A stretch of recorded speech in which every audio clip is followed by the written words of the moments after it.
देखिए, good governance और development तो हमारे चुनाव लड़ने के आधार होते हैं। उन दोनों में हमने बहुत अच्छा काम किया है, जनता समर्थन देगी हरियाणा को। कांग्रेस का तो आजकल एजेंडा ही अलग हो गया। भ्रम फैलाओ, झूठ फैलाओ, अप्रचार करो, आरोप लगाओ और भाग जाओ। हरियाणा में बज गया चुनावी बिगुल। हरियाणा में विधानसभा चुनाव की घोषणा होते ही सभी राजनीतिक दलों ने अपनी अपनी तैयारियां शुरू कर दी है। इसी क्रम में भाजपा के केंद्रीय मंत्रियों का भी हरियाणा दौर आरंभ हो चुका है। आज गुरुग्राम के पार्टी कार्यालय गुरु कमल में भाजपा के केंद्रीय मंत्री अर्जुन मेघवाल पहुंचे। यहां उन्होंने भाजपा कार्यकर्ताओं संग बैठक कर उन्हें चुनाव संबंधी आवश्यक दिशा निर्देश देते हुए कहा कि पार्टी की असली ताकत उनके कार्यकर्ता ही होते हैं। उन्होंने दावा करते हुए कहा कि प्रदेश में तीसरी बार भाजपा सरकार बनाने जा रही है। देखिए, चुनाव की घोषणा के बाद या घोषणा से पहले भारतीय जनता पार्टी अपने संगठन को मजबूत करने के लिए कई तरह के लोगों को अपने काम में लगाती है। ऐसा ही काम मुझे दिया है, काम तो इसी टीम को करना है। मैं मदद के लिए यहाँ आया हूँ कि मेरी जो जरूरत है उसके मुताबिक पहले संगठन की रचना, संगठन की स्थिति, वो सब आप समीक्षा करेंगे और उसके बाद आपको प्रेस करके भी बताएंगे। चुनाव काफी नजदीक है और 25 दिन पहले चुनाव को हरियाणा के अंदर होने जा रहा है, तो क्या लग रहा है? रिपीट करेंगे 100% जी।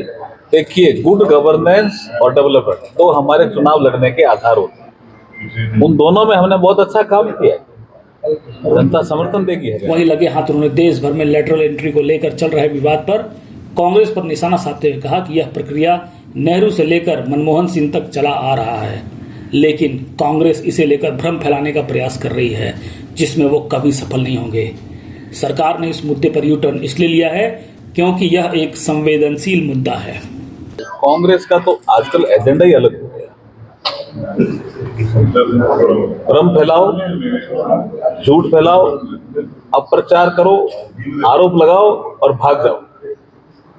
लेकिन काठ की हांडी कोई एक ही बार चढ़ती है, बार बार थोड़ी चढ़ती है। यूटर्न को लेकर कैसे आरक्षण को लेकर जिस प्रकार से ये 2024 के चुनाव में जो ये कांग्रेस ने अप्रचार किया, वो काठ की हांडी एक बार चढ़ गई। मैंने कहा वो बार बार नहीं चढ़ती। हमारे राजस्थान में कहावत है, हो सकता है हरियाणा में भी वो कहावत हो, काठ की हांडी है।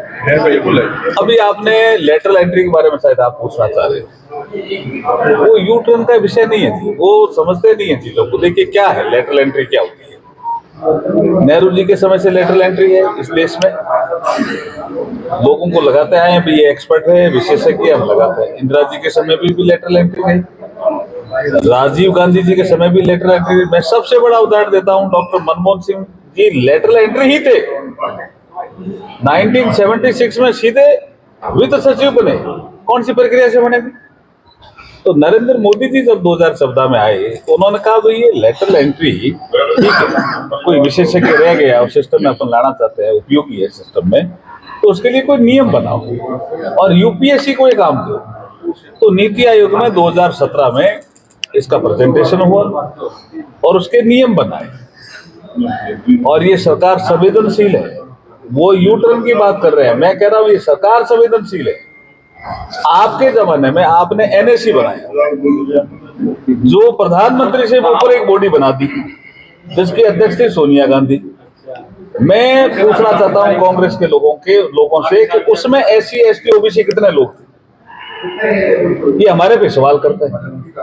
हमारी सरकार जो नरेंद्र मोदी जी के नेतृत्व में चल रही है, वो लेटरल एंट्री के लिए उन्होंने कहा सामाजिक न्याय की व्यवस्था होने तक हम इसको विड्रॉ करते हैं। तो सरकार सुनती है, संवेदनशील है, इसलिए हम निर्णय लेते हैं। उन्होंने तो कुछ नहीं किया। नहीं साहब, नेहरू जी से लेकर के लेटरल एंट्री होती रही उनकी। कितने एससी एसटी के लोग लगे, कितने ओबीसी के लोग लगे उस लेटरल एंट्री में। चुनावी घमासान में भाजपा सबसे पहले अपनी तैयारी में जुट जाती है, या यूं कहे कि भाजपा पूरी तरह चुनावी मोड में काम करना शुरू कर देती है, जिसे लेकर केंद्रीय मंत्रियों का हरियाणा दौर जारी है। अब तो 4 अक्टूबर को ही पता चल पाएगा कि चुनावी ऊंट किस करवट बैठता है। और चुनाव की जो आगे आने वाली गतिविधियों के बारे में आप लोगों से रूबरू होंगे। और मैं निवेदन करूंगा हमारे बहुत ही आदरणीय और पार्षद के योग्य आदरणीय मंत्री जी का, हमारे यशस्वी जिला अध्यक्ष जी